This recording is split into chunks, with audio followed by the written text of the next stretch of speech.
नमस्कार विद्यार्थी मित्रांनो, बघा तुम्हाला जर का कोणतीही परीक्षा न देता थेट तुमची निवड करायची असेल तर बघा कोकण रेल्वेमध्ये नवीन भरती जाहिरात जी प्रसिद्ध करण्यात आलेली आहे. आता बघा या संबंधित सर्व काही माहिती जे आपण आजच्या व्हिडिओमध्ये जाणून घेणार आहोत, म्हणून बघा व्हिडिओला शेवटपर्यंत नक्की बघा.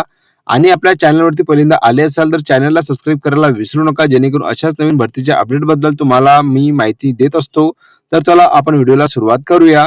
तर बघा तुम्ही इथं बघू शकता की कोकण रेल्वेमध्ये अप्रेंटिसशिप या पदासाठी नवीन जे भरती जाहिरात आहे प्रसिद्ध करण्यात आलेली आहे.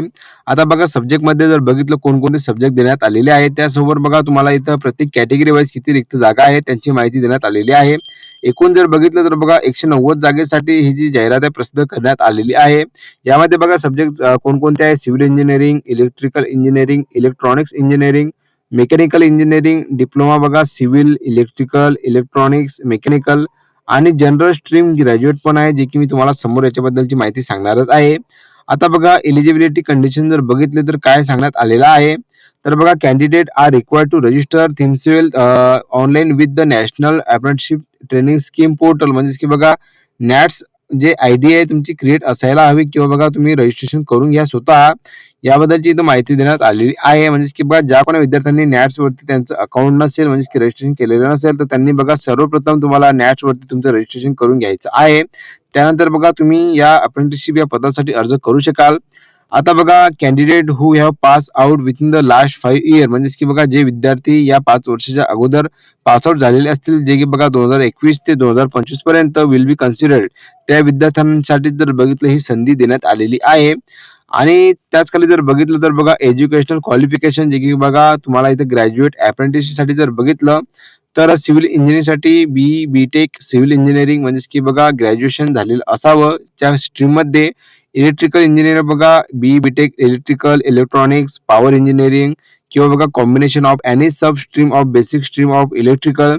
इलेक्ट्रॉनिक्स इंजिनिअरिंगसाठी जर बघितलं तर बघा B Tech in electrical, electronics, information technology, communication engineering, computer science and engineering, computer science, computer engineering, a combination of any substream of basic stream of electrical, electronics, information technology, communication engineering.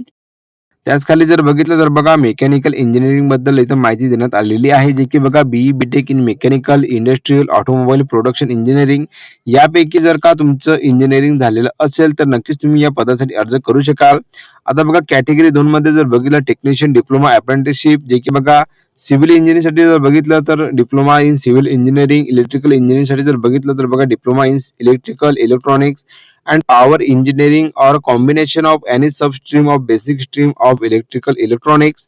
Electronics engineering जर बघितलं तर बघा diploma in electrical, electronics, information, जे की बघा तुमचा जो आहे डिप्लोमा यामध्ये होणं गरजेचं आहे. आणि मेकॅनिकल इंजिनिअरिंगसाठी जर बघितलं तर तुमचा डिप्लोमा जो आहे मेकॅनिकल झालं, इंडस्ट्रियल झालं, ऑटोमोबाईल प्रोडक्शन इंजिनिअरिंग मध्ये असणं गरजेचं आहे.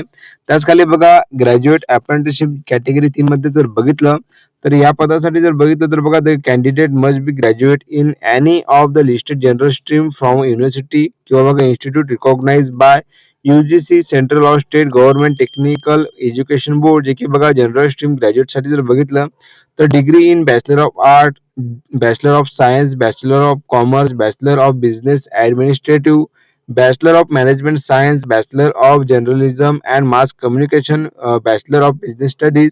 यामध्ये जर का तुमचं ग्रॅज्युएशन झालेलं असेल तर नक्कीच तुम्ही यासाठी अर्ज करू शकाल. आता बघा एज लिमिट बद्दल जर माहिती बघितली तर बघा 18 ते 25 वर्ष, आणि जे काही मागासवर्गीय कॅटेगरी आहे SC ST त्यांना 5 वर्षाचं एज रिलॅक्सेशन पण देण्यात आलेलं आहे. आता बघा फिजिकल फिटनेस बद्दल पण इथं माहिती देण्यात आलेली आहे, तुम्ही इथं बघू शकाल. त्याच खाली जर बघितलं तर बघा तुम्हाला इथं मंथली स्टायपंड किती दिला जाणार आहे.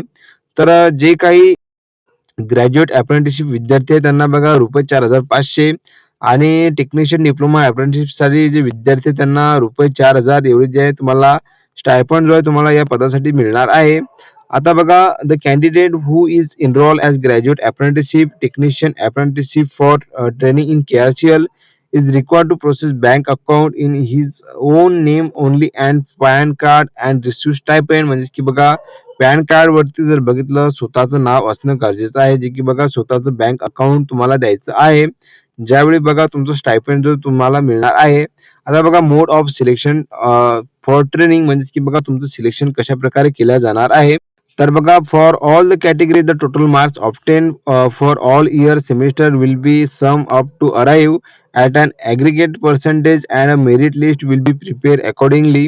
बघा मेरिट बेसवरती जर बघितलं तुमचं सिलेक्शन केलं जाणार आहे. म्हणजेच की बघा यामध्ये कुठल्याही प्रकारची परीक्षा जी आहे घेतल्या जाणार नाही आहे.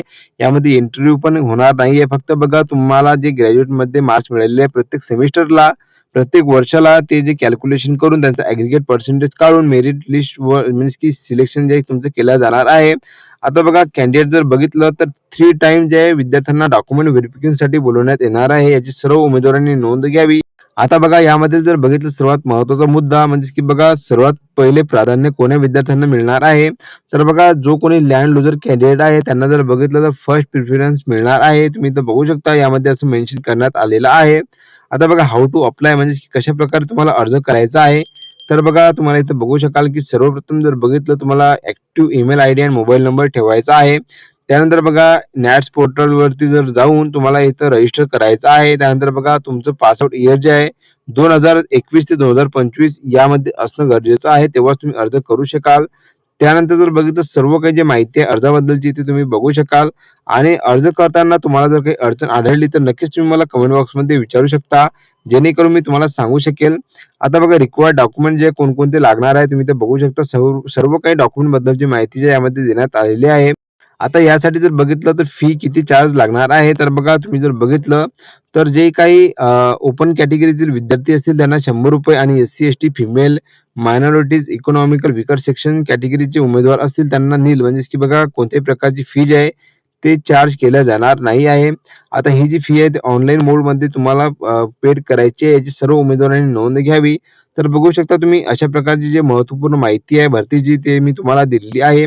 आता बघा ज्या कोणा उमेदवारांना म्हणजेच की जे काही टेक्निकल, नॉन टेक्निकलचे विद्यार्थी असतील त्यांना जर का कोकण रेल्वेमध्ये अप्रेंटिसशिप करायची असेल तर नक्कीच त्यांनी यासाठी अर्ज करावा. कारण की बघा समोर चालून जर बघितलं अप्रेंटिसशिप पूर्ण केल्यानंतर कोकण रेल्वेमध्ये बघा भरपूर काही चान्स येतात. म्हणजेच की बघा भरपूर भरतीचे चान्सेस जे आहेत तुम्हाला यामध्ये मिळणार आहेत. म्हणून बघा ज्या कोणी विद्यार्थ्यांना अर्ज करायचा असेल त्यांनी नक्कीच अर्ज करावा आणि ज्यांच्यापर्यंत ही भरतीची अपडेटबद्दल माहिती पोहोचली नाही त्यांच्यापर्यंत हा व्हिडिओ नक्कीच शेअर करा. तर चला भेटू आपण पुन्हा एकदा नवीन व्हिडिओमध्ये नवीन भरतीची अपडेट घेऊन. धन्यवाद.